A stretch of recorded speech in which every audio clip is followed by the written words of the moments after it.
is back into it in Chester. Here's El Senior. Yes! Yes! The center back, Jacob Glesnes, is going for it. Oh my God! What a goal! And that will do it! One of the best comebacks in recent years. 3 unanswered by the Union. And they go into the Gold Cup break, winning it 3-2. Hello and welcome to the Free Kick Podcast. My name is Todd. And look at that. The homegrown step it up against Cincinnati, beating FC Cincinnati by a score of 2-1, as we all know. A lot to get to. I thought about bringing up some news parts that involve Sporting Kansas City, but then I was like, I found this really amazing clip for Blunder of the Week that involves a team in MLS. You just got to go a little bit farther south. So I was like, yeah, this clip's like 3 minutes long. So I'm like, I'll cut out the news for this week and bring up the things with Sporting Kansas City next week, next episode, whatever it is. But yeah, this Blunder of the Week, and I know I'm teasing it, but this is an amazing Blunder of the Week. And obviously I'm going to talk about the Cincinnati game and play a couple of clips from Jim Curtin's press conference, give you guys Jim Curtin's thoughts on Sergio Santos picking up yet again another injury, it seems like. But yeah, so like I said, just no news, and let's just get straight into Cincinnati versus Philadelphia Union. Like I said, we all know that game ended 2-1 to the Philadelphia Union. And overall, I just think that there was a huge win against a team that had everything to play for, or still has everything to play for, not just that game, in regards to being on that team next season, where they have nothing to lose, absolutely nothing to lose. Obviously, they're not going to be playing in the playoffs this season. They were eliminated from playoff contention with the loss to Philadelphia. And honestly, they probably shouldn't have lost that game to begin with, because the Union were horrible in the first half, even though the Union went into halftime up 1-0. But this Cincinnati team, they've got a lot of players. You guys heard Brad Weigel last episode talking about how Chris Albright's got a job in hand, where there's a lot of players on this team that are making way too much money, where now it's up to Chris to decide, okay, how am I going to get a hold of this salary cap? How are we going to get players off of salaries that they don't need to be making this much money? So yeah, every single player on Cincinnati is playing for their contract next season. If not, then Chris Albright will ship them off. Now, I don't know how you would ship off a $13 million guy in Brunner. You definitely want to get $13 million for him with the way that he's playing this season. Not that Cincinnati would get rid of Brunner at all. The two players that Cincinnati are going to build around are Acosta and Brunner. And funny enough, they were the two best players against Philadelphia, which I guess shouldn't be a surprise at all, because it's these two guys and then a whole bunch of And yeah, Chris Albright definitely has his hands full in Cincinnati. But look, you look, like I said, the Union went into halftime up 1-0. The three in the back was horrible, and any team that isn't Cincinnati would have made the Union pay. But we'll talk a little bit more on the Union playing three in the back in a little bit. I know a lot of people expected the Union to win this game, but yeah, I honestly did not. And if you guys recall, and I know I mentioned it the last couple episodes too, but I said in the Union's last 10 games, they need to get 20 out of 30 points, which would be good enough for 55 points, tying the 2019 points tally.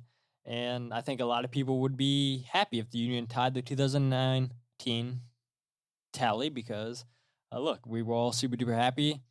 Union have a home game against New York Red Bulls. We beat New York Red Bulls, then we go down to Atlanta, and Casper is injured, and yeah, it was always going to be tough for us to go down to Atlanta without Casper. Casper had a phenomenal 2019 season, but got injured and didn't play against New York Red Bulls, and we found a way to win that game 4-3, and yeah, went down to Atlanta and lost 2-0, I believe it was. Brendan Aronson, I think, had an early chance in that game, but yeah, not the time and the place to talk about what happened in the playoffs in 2019. But yeah, I think a lot of people would take 55 points this season, and we could definitely get more points than 55. But I think 20 out of 30 points, yeah, I think that's realistic for the Union to get. And if you go ahead and look, out of the last 5 road games on the season, their easiest result on paper looked to be against Cincinnati. And it wouldn't have been the end of the world, in my opinion, if the Union wouldn't have got all 3 points. It just means that it would have been even more pressure to get a win at Montreal or at Minnesota, which, by the way, Minnesota got crushed at home against Colorado 3-1. Colorado Rapids won that game. So, I don't know, maybe playing in Minnesota isn't as tough as I think it's going to be. Maybe it won't be as tough as some of you guys think it's going to be, but we'll talk about Minnesota when the time comes to talk about Minnesota. But, yeah, just on paper, it looked like Cincinnati should be the place you're getting all 3 points, but we all know the Union had 6, 7 starters missing from this game because of international duty. And the homegrowns, we all knew they would play, but the one thing I think that was confusing was what formation are the Union going to line up in? Are they going to go in 3 in the back? Are they going to go the 4-4-2 diamond? Are they going to go 4-2-3-1? So, yeah, that was the hardest thing, in my opinion, to predict. And the easiest thing in the world was, okay, we know the homegrowns are going to play. It's just which ones, if not all of them. And Quinn Sullivan was the one who obviously didn't get into the starting 11 and came in 12 minutes into the game because Sergio Santos got injured. And again, we'll talk about Sergio's injury a little bit later. But look, just going back to the 5 road games, I'm already expecting a loss against New York City at Yankee Stadium because we never play well there. But we can't talk about what would have happened if the Union dropped points against Cincinnati because, look, it didn't happen. They got the win. And that means since their Champions League exit against Club America, the Union have won 13 out of 15 possible points, which is nearly perfect. And what does Jim Curtin always say? He always talks about wanting to peak at the right time at the end of the season. He wants to be going into the playoffs at peak performance. Yeah, 13 out of 15 points, that's nearly perfect. That's excellent. And we're 2 points behind Nashville for second place, where Nashville goes down to DC United this Saturday, which isn't an easy place at all for them to play at. And it's very, very possible that Nashville loses, and I don't know, could we get 3 points against Montreal? Possibly, but again, just like I said, Minnesota, we'll talk Montreal later in the week. But not only are the Union 2 points behind Nashville, they're 7 points ahead of third place overall in MLS. And if they finish third place, then that means that they would get a CCL berth for next season. And we all know how much fun we had watching the Union play in the Champions League this season. Now, look, when COVID restrictions hopefully continue to get lifted, which they have been, I don't know, could the Union have an early game against a Costa Rican team and a whole bunch of people like they did down in Mexico going down to Costa Rica? Could they go anyplace else? Yeah, it's definitely possible. But look, I think the easiest thing in hand right now is catching Nashville. And then we'll worry about trying to catch Colorado and Sporting Kansas City to get third place overall in MLS. And look, maybe that never happens, and maybe we just continue to be on a fantastic run and win MLS Cup. But definitely don't want to get too ahead of ourselves. But look, 13 out of 50 points, perfect. And you look where you go back to the second leg against Club America, the Union, they were in that game the whole time. And even though they lost, I think that game, that series even, gave this team a whole different belief that they say to themselves, look, we're good enough to compete with anyone in MLS. We know the quality of soccer players we are, and if we can bring that same energy every game like we did against Club America, then why can't we compete week in, week out in MLS? And You've seen it, 13 out of 15 possible points to where, look, I talked about it with Brad, where month and a half ago, ton of Union fans were panicking, like, oh, well, this is terrible. We're barely going to get into the playoffs. We're not going to have a home game. Like, we're struggling so bad. And I don't know, maybe that really does show you that the Union really prioritized trying to go as far as possible in the CONCACAF Champions League. And then once they got knocked out, then all the focus would go back on to MLS. And that's what it seems like on paper. But I think the Union were definitely trying to keep pace for a top 3 spot in the Eastern Conference. But they knew that the easiest possible way to get silverware this season was in CCL. They were in the semifinals. You beat Club America. Now you're in the finals, which I believe the finals would have been played at Subaru Park. I believe so. And anything happened. You guys remember what happened in the second leg against Club America. That stadium was fantastic. And like I said, the Union, they were in that game. They were definitely in that game. So I don't want to talk about what could have been. But yeah, the Union, ever since Club America, they've looked really, really, really good.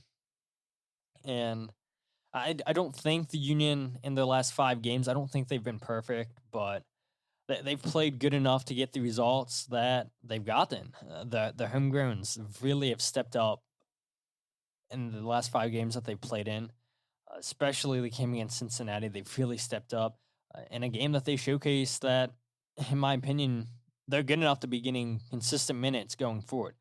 They played so well that I think it puts real pressure on Jamiro Montero, Daniel Gazdag, Bizo, Powell, that these guys' spots in the starting 11 and on the bench aren't guaranteed anymore. I know it's crazy when you think, okay, well, you paid all this money for Daniel Gazdag, Jamiro Montero is a DP. Surely you're not going to send him to the bench, which, yeah, that would be hard for Jim Curtin to do, but when you see what the kids did against Cincinnati, and I get it, it's just Cincinnati, but I think it's quite obvious that the more and more that Jack McGlynn, Quinn Sullivan, Paxton Aronson, Nate Harry will play, the more and more it looks like they belong. And their days in Philadelphia are numbered, in my opinion. And look, we all know that one day they're going to leave the Union and go to Europe. They're definitely good enough to play in Europe. And I've just been so impressed with their technical abilities, which I know that's what YSC Academy works on, is their technical abilities. But in my opinion, their technical abilities up there with some of the best prospects in a lot of European teams' academies. That's how good of an academy YSC is. And you hear it all the time where people say, yeah, the academy here in Philadelphia is on par, if not better than some academies in Europe. And when they're producing players like Mark McKenzie, Brendan Aronson, who are now becoming staples in the starting 11 for the national team, where they're getting minutes, you see what Brendan Aronson's doing with Salzburg in the Champions League, in the league in Austria. You see Brendan Aronson's now being linked with a move to AC Milan, and it's only a matter of time before more and more bigger teams in Europe get linked with Brendan Aronson. I know a lot of people say, yeah, I think Brendan Aronson's going to go to RB Leipzig because if a player's good at Salzburg, then the next move they go to is Salzburg. And Jesse Marsh is really, really high on Brendan Aronson. But look, if a team like AC Milan, if some team in the Premier League comes and absolutely blows Salzburg away with money, they're going to take it and say, yeah, sorry, you're going to bypass going to Leipzig, and we're going to take $40+ million because there's no way Leipzig were going to offer this much. So it always seems like Leipzig and Salzburg have that little discount going, even though they say, yeah, we don't. We're owned by the same people, but we operate completely different. But look, when you can produce players like Mark McKenzie, Brendan Aronson, because of this academy,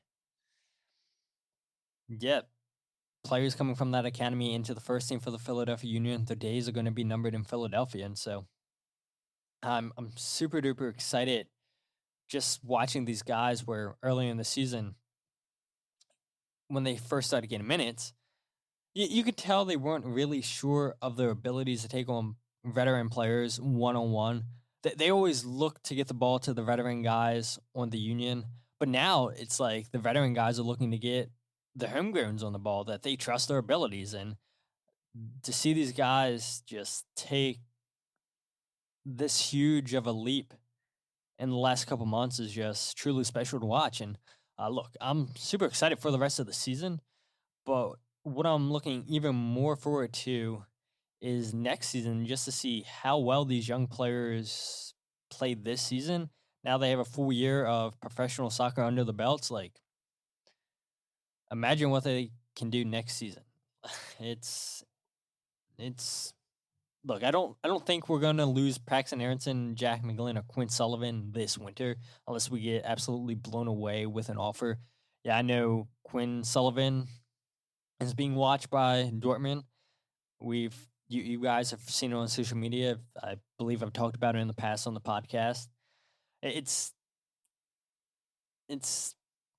no mistake that these guys are getting looked at by top clubs in Europe, and unless the Union get absolutely blown away by offers, they're not going to sell. So to see what these guys are doing right now in the present is really, really, really special. But next season, when they have a full year of experience of being professionals under the belt,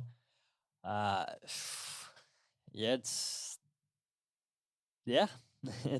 going to be something special, I think, next year with these three players. And then you have Nate Harriel, who could potentially be the starting right back next season if Bizo gets sold in January, which don't want to talk about who's going, who I think's going to stay, any of that stuff until the season's over. But I would just say with those four homegrown guys, there's no need to panic about who we might not lose next season. But just overall, just really, really happy with the way that everybody played in this game. The veteran players played really, really well. And I was literally just talking about how the homegrown players played really, really well. And funny enough, Jim Curtin was asked about Paxton Aronson's performance. Is he ready for first team soccer more consistently now? And this is what Jim just had to say overall about the homegrowns this season. I haven't just handed out free minutes to the homegrowns. They've really earned them all. And when they step on the field, they more than deliver. So look, Paxton is going to be really special. Obviously, there's good genetics in the family for sure. But his ability to be comfortable in a big game on the road in a hostile environment and want the ball and want to be in part of the big moment and still be running and pressing in the 90th minute to help his team out to get a victory. He's way beyond his years and his experience. So he's been incredible this season. I know that everybody wants more minutes for these young kids, but sometimes there is a calculated plan with these guys and getting them the right minutes at the right time. I still think that that's important. But certainly, Jonathan, to your point, the training wheels are coming off. You're starting to get to the point of the year where the training wheels can come off, and it's time for them to ride the big boy bikes, the two-wheeler, and let them go. Because, again, every time they all step on the field, whether it's McGlynn, whether it's Sullivan, Harriel tonight, Aronson, again, you could go through the list. Matt Real steps in and does a great job. In goal, Freese is excellent. So, again, the training wheels it's time for them to come off, specifically with Paxton. And, he can make plays, no question about it. And look, I think that's what a lot of people want Daniel Gazlag to be. They want Jamir Montero to be, is the quickness with the passing, with the decision-making that we saw from Paxton Aronson against Cincinnati. And so I think we will start seeing more and more people say on social media, maybe at the games, start Paxton, bring Paxton on earlier, because this guy is truly, truly special. And you got to think, it's a year younger when Brendan Aronson made his debut for the Union. And he's already playing at such a high level for the Union in just the last couple months where he's got more and more minutes. Everybody said that he's better than Brendan Aronson was at a young age, that he brings more of a goal threat and wins a header, scores on a header, where Jim Curtin mentioned in the press conference too, nobody had Paxton Aronson scoring a header, and just people step up. And Paxton Aronson, you can tell this guy just the ability on this kid's something truly, truly special. And next season, is that the last season we get of Paxton Aronson? Maybe it is. The more and more that he plays, maybe it is. But hopefully Paxton Aronson continues to get more moments this season, more game time. And I think the more and more minutes that Paxton Aronson gets, the more and more that he'll provide Union fans with enjoyment, with excitement, and the Union will be rewarded the more and more Paxton Aronson plays, in my opinion. And you saw it Saturday night with Jack McGlynn just going back to the training wheels coming off. Jack McGlynn played the perfect weighted through ball to Paxton Aronson, who then splits two defenders. The pass split two defenders for Cincinnati. Paxton plays a great ball into the box, which eventually falls to Casper, who is able to take a touch and pick his corner. And by the way, it was a great goal that Casper scored.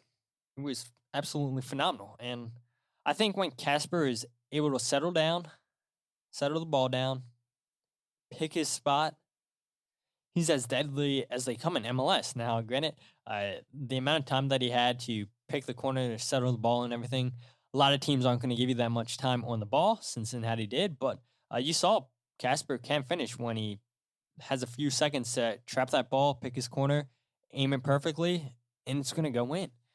And sometimes,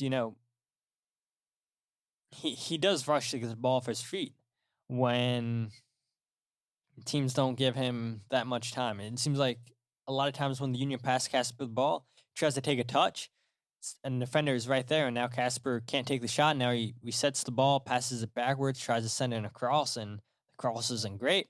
And then we all grunt, we all get annoyed in the stands, and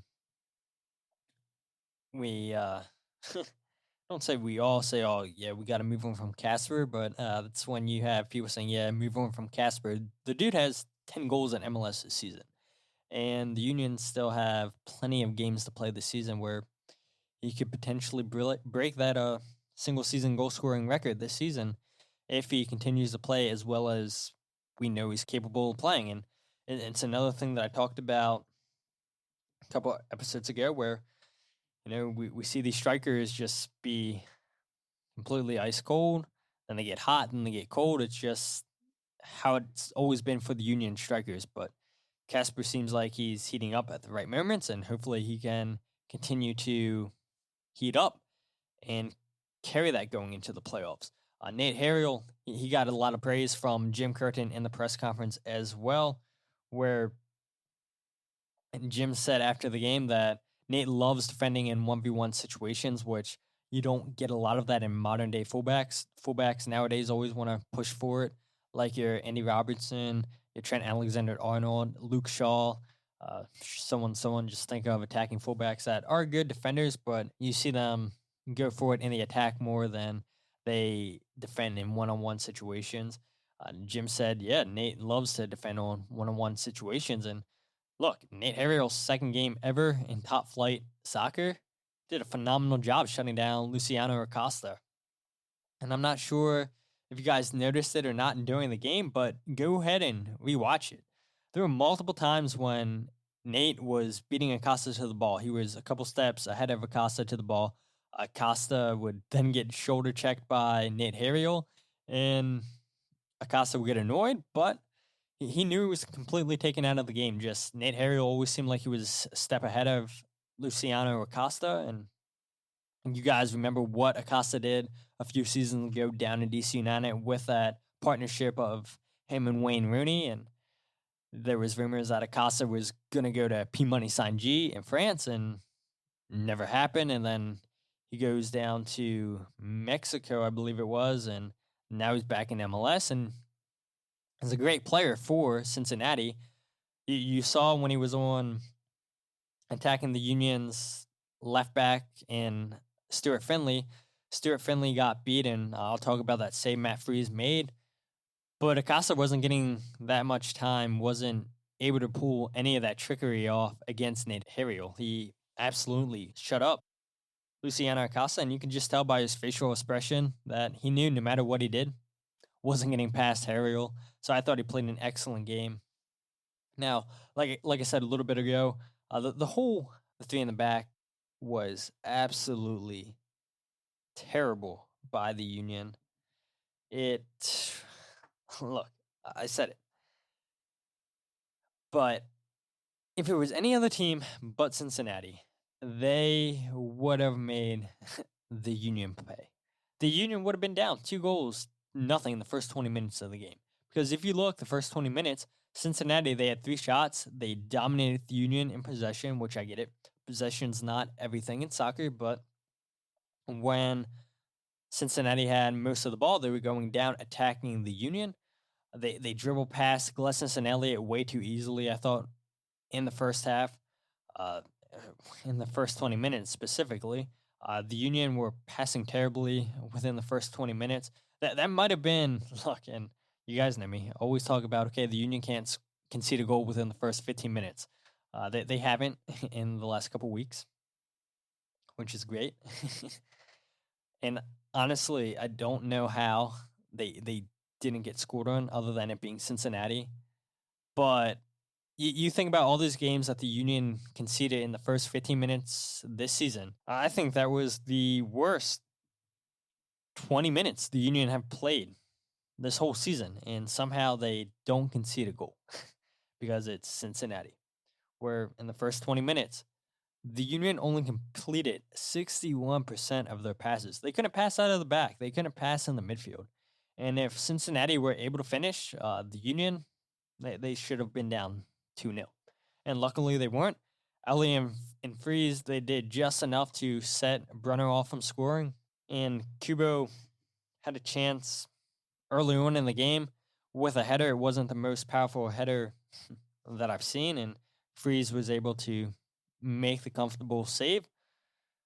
But look, the Union go into the half up 1-0 somehow, some way. And I guess credit to Jim Curtin, I guess, for trusting his team, for the players trusting themselves to stay with 3 in the back until halftime and not concede. But it really would have been 2-0 if it was anybody else. And we saw how well that the 3 in the back worked against New England when we played them back in August. And once the half came, the Union switched back to their more familiar 4-4-2 with Elliott going to the 6 and Leon and Nate not playing as wingbacks anymore. They played as a left back and right back.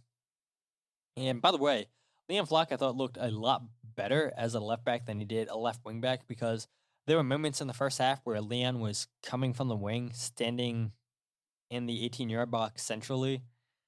And I just couldn't understand that. As a wing back, why would Leon Flock continue to go centrally in the box, wanting to get the ball?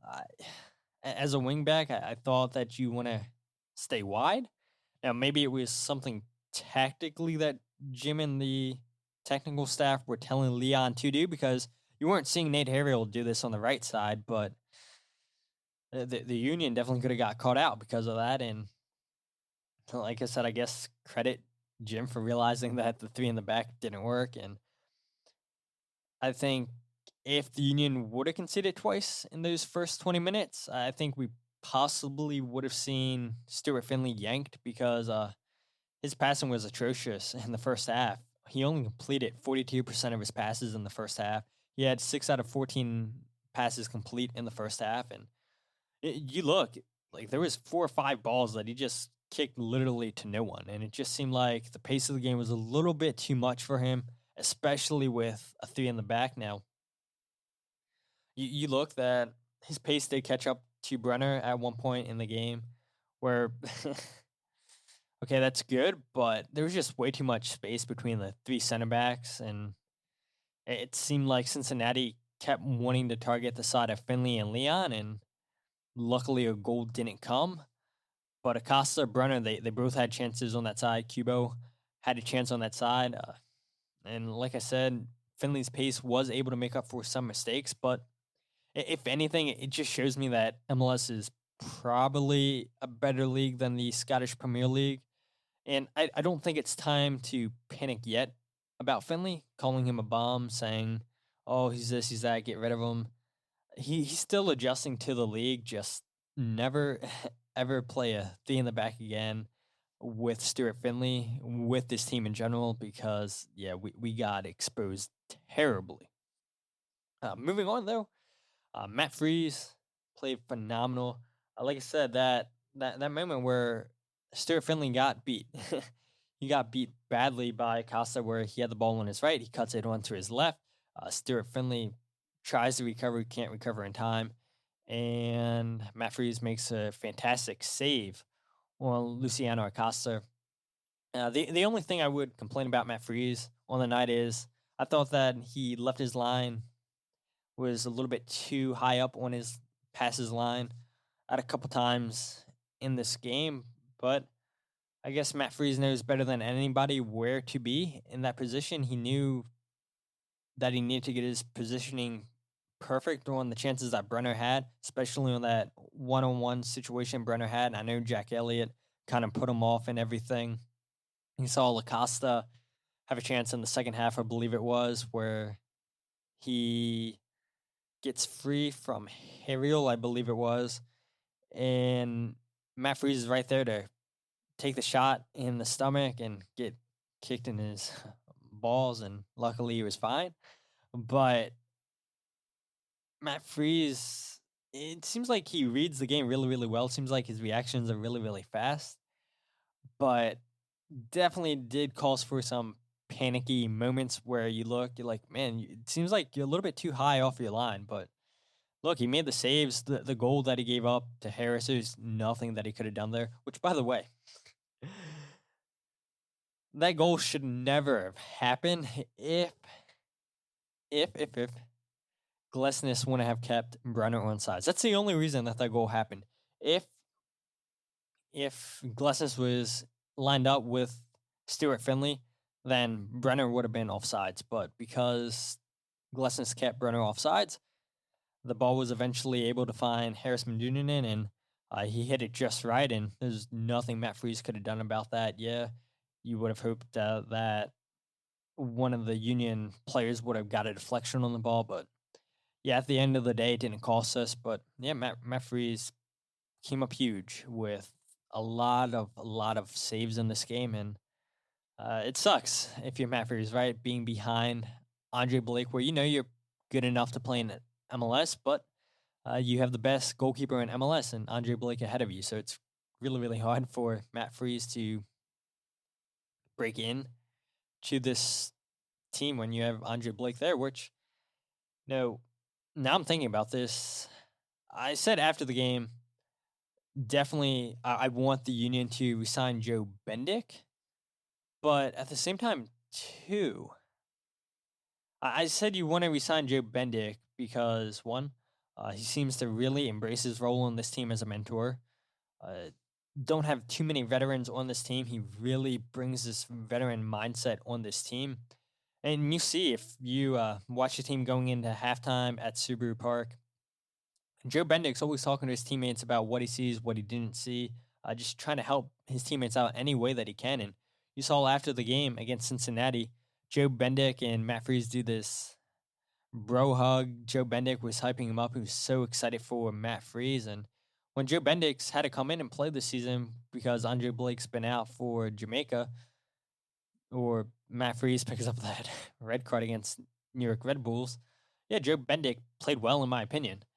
And I was just thinking about it where, yeah, Matt Freese does need to be playing consistent minutes next season. Probably now he needs to be playing consistent minutes at a high level. Playing for U2 isn't going to do it for Matt Freese. He needs to be playing in MLS consistently. So I don't know. Could the Union potentially loan out Matt Freese to some MLS team next season? I wouldn't be against it. I think it would be good for the Union. I think it would be good for Matt Freese's development. Who knows? Maybe Matt Freese can go on loan to Cincinnati next season with Chris Albright, because Keaton I don't think he's a great goalkeeper for Cincinnati. The dude that I forget his name. I always forget his name. That was a goalkeeper for LAFC last year. Begins with a V. Not good. Not good at all. So I don't know. Could Matt Freese go on loan to Cincinnati next season?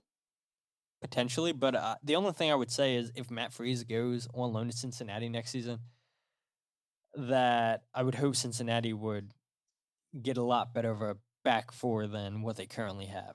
Which Jeff Cameron, I thought, played pretty well against the Union, but a 35-plus old center back in front of you, to expect him to play 34 games consistently, play every single minute, yeah, that's asking for a lot for Cincinnati. So, yeah, if I were the Union, I would definitely bring back Joe Bendik next season. It seems like he knows his role on this team. It seems like he's happy with his role on the team, and just for Matt Freese, he needs to be playing consistently. So if the Union can get guarantees that he'll be a team's number one next season, then yeah, I would love to see the Union send Matt Freese out on loan and see the Union re-sign Joe Bendik. But then I said to you guys, Sergio Santos' injury, wanting to play, what Jim Curtin had to say about that. Then I also want to talk about Matt Real, potentially his last swan song. So I'll talk about Matt Real first, where you go ahead and look. Matt Real, I thought, did a pretty good job coming on. Won 2 out of 3 duels, 6 out of 7 completed passes. He had 1 tackle in 24 minutes played against Cincinnati. Now, when he came on, he went back to left back. Leon Flock went to play as a number 6. And then we also saw in this game, going back to the formation, the Union switched to a 4-2-3-1, I believe it was, and played Jesus and Leon Flock as the 2 number 6s. I thought Leon Flock played really well. And Leon Flock, if you guys haven't listened to that interview that he did with the guys on MLS Gone Wild, Leon Flock said, yeah, if I have to play the number 6, I prefer it to be with another number 6. And yeah, he played really well, I thought, with Jesus right next to him in that pivot right there. So Leon Flock was asked to play a lot of different positions against Cincinnati, and he played well. Matt Real played well, which a guy who's been cast off for most of the season, a guy who's not going to take the starting role from Kai Wagner. It's the chances are slim to none for Matt Real there, and to play 24 strong minutes against Cincinnati, I thought he played well, and maybe that audition was good enough for more teams to look at him in MLS. I know some people are like, oh yeah, have fun playing in USL next season, Matt. I think he's good enough to play in MLS next season, and the question is, where could it be? Could it also be Cincinnati? I don't think so. Matrisa, they have, who's played really well as a left back for them this season. But, anything's possible. But, yeah, going back, Sergio Santos, it's disappointing. It's disappointing that Sergio got injured, and I feel like this is just what we see every single season. Every couple weeks, we see Sergio Santos get injured, and this is the update Jim Curtin had on Sergio Santos after the game. Sergio had kind of a little bit of an issue during the week. We try and get him to communicate to us and talk and let us know exactly how he feels. He said he could go. His warm-up wasn't great, and it winds up looking like that. And not surprisingly, he comes out in the 12th minute. So frustrating. I don't know exactly what it is. Fingers crossed that it's not serious, but every time we get him going, this happens. So it's difficult.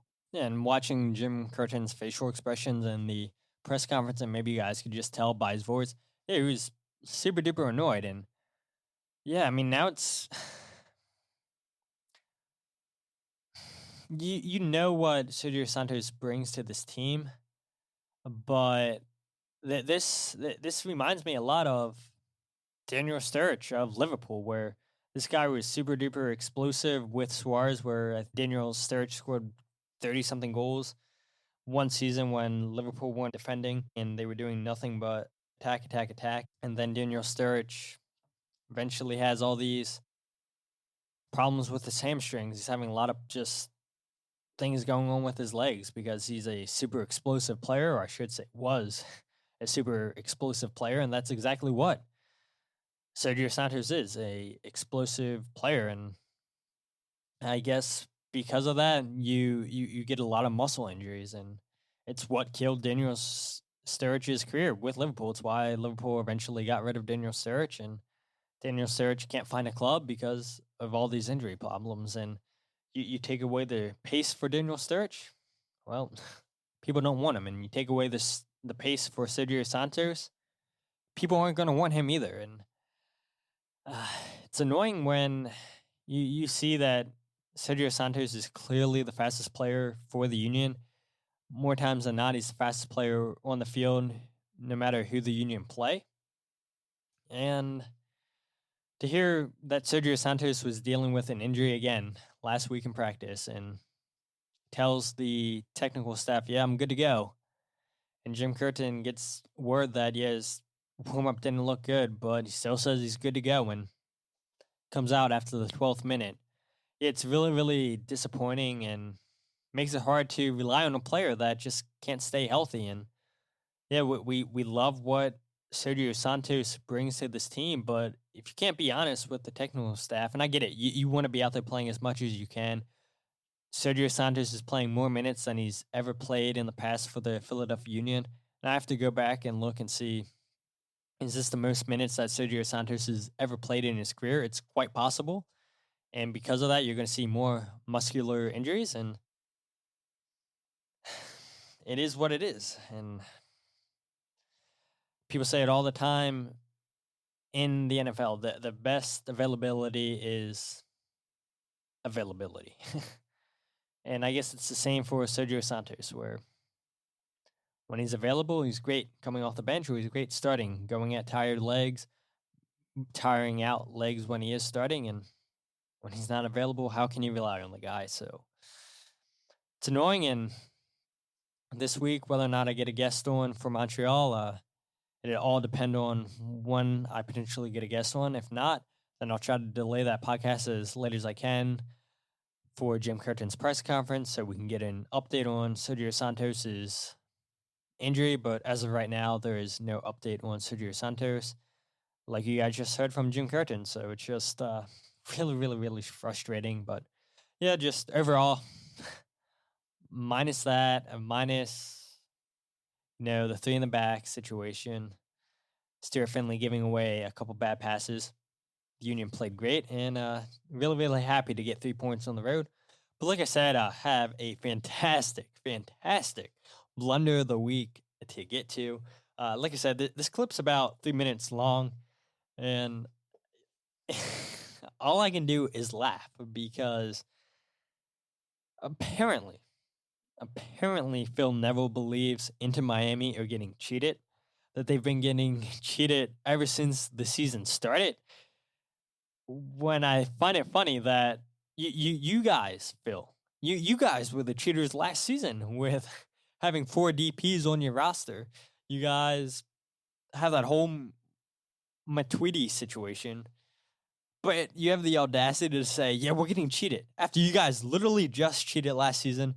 So this is Phil Neville explaining how Inter Miami are getting cheated. Okay, so I'm just going to go full barrel. So we've been told this week that the Atlanta penalty shouldn't have happened. So we were cheated in Atlanta. We then got told we should have had 2 penalties plus the goal in Portland. So we got cheated in Portland. We've been cheated tonight.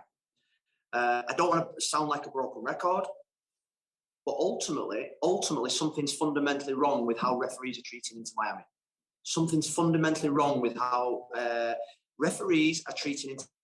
Atlanta, we were told it shouldn't have been a penalty. Portland, we should have had 2 penalties on Robbie Robinson plus the goal. And tonight, we had a goal given, disallowed, given, and then disallowed. Now, ultimately, we're playing in one of the best leagues in the world. I'm having one of the best experiences I've ever experienced in my football career. But ultimately, I've got a dressing room there that's asking real questions about the integrity of this league in terms of decisions that we keep getting.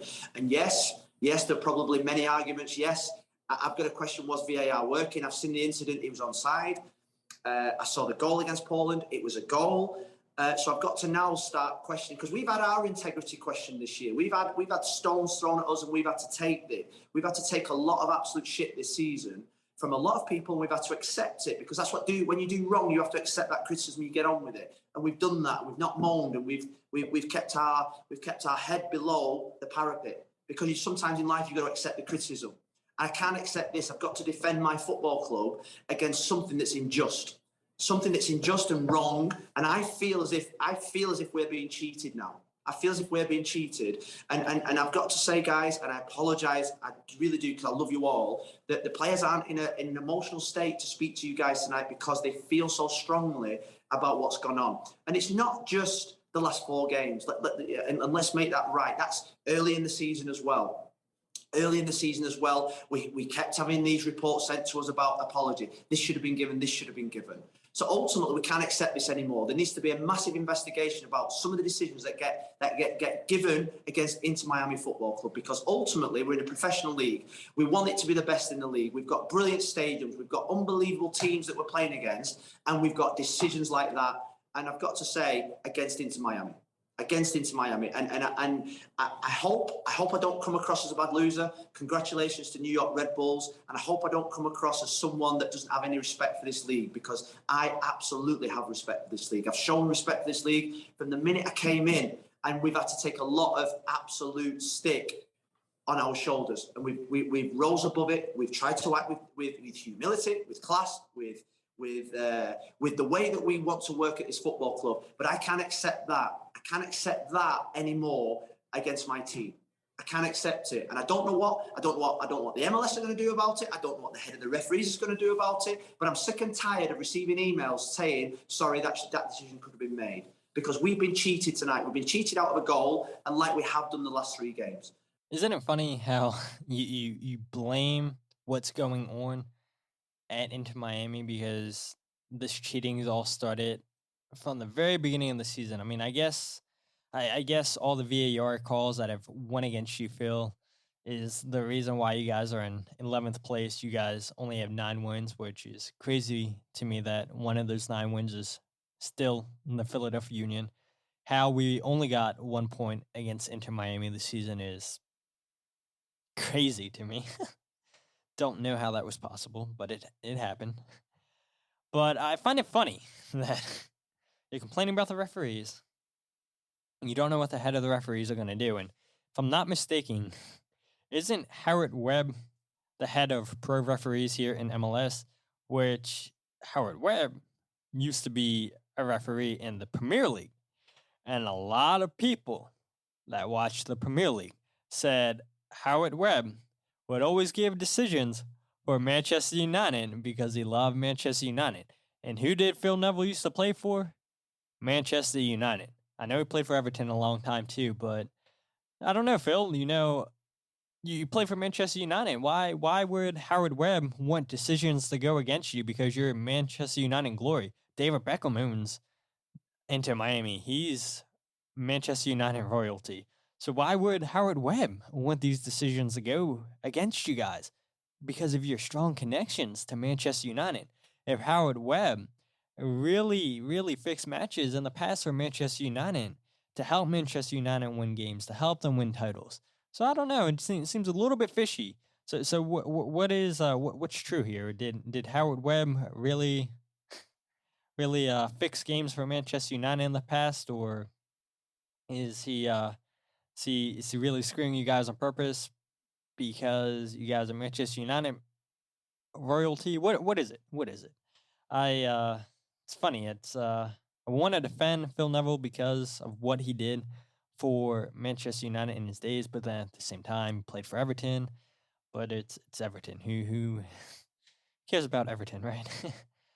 But it's funny coming from the team that cheated last year, now complaining that they're being cheated. Man, it's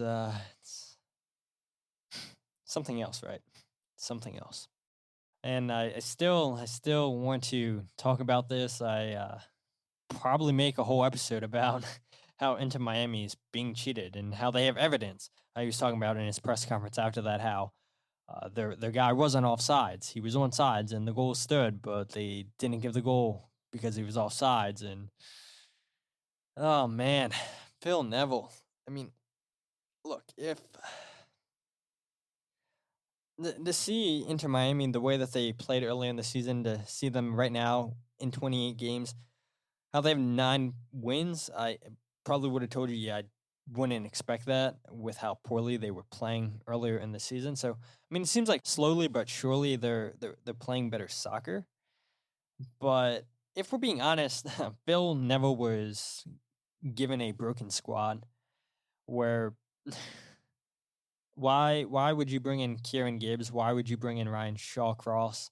2 guys that are past the wrong age of 30, who had nothing to give anymore at Stoke City and West Brom, respectfully. You signed Matuidi, who wasn't the right move at all.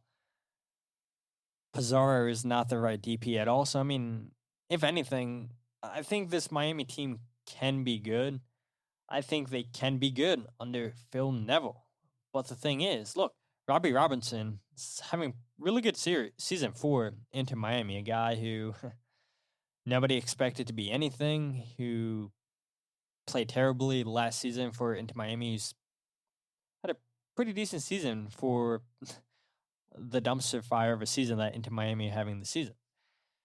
But if Inter Miami want to have success going forward under Phil Neville, if they want to have success just as an organization going forward, they've got to get rid of Matuidi. They've got to get rid of Pizarro. They've got to target young, upcoming players. That's why I thought the signing of Pellegrini was a smart one, because there's a guy who was 20 years old at the time they signed him, who was thought to be a really, really bright prospect coming out of Argentina, who could potentially be a vital point for the Argentine national team going forward, where eventually people thought he was going to be playing in Europe.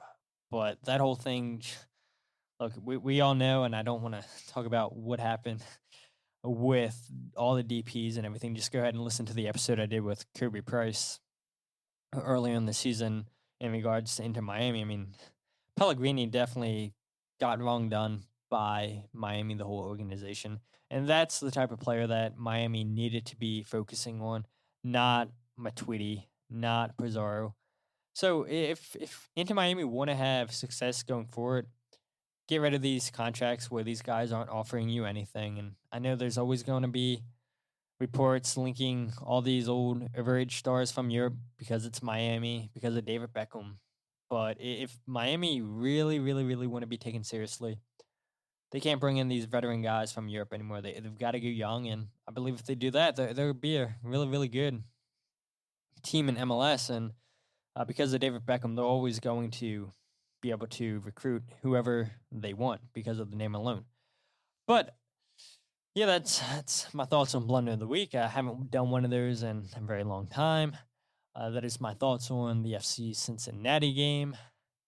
And hopefully sometime this week I'll get a guest on for the Montreal side of things. If not, then I'll do a preview episode, more than likely on my own. But not going to lie, not too confident on my own to preview Montreal, because I haven't watched a ton of games this season. Watched a couple, but I don't feel confident enough to talk about Montreal. So hopefully I can get somebody in. But if you guys aren't following the podcast on Twitter, Instagram, or Facebook, follow @FreeKickPod. Check out the website, thefreekickpodcast.com, wherever you get your podcast, The Free Kick. And look, let's hope that we get good news for Sergio Santos. Hopefully he's not out for this game against Montreal, but I don't know. Muscle injuries, players that are explosive like Sergio Santos, it's not a great combination. So we shall see what happens. But until then, my name is Todd, and this is the Free Kick Podcast.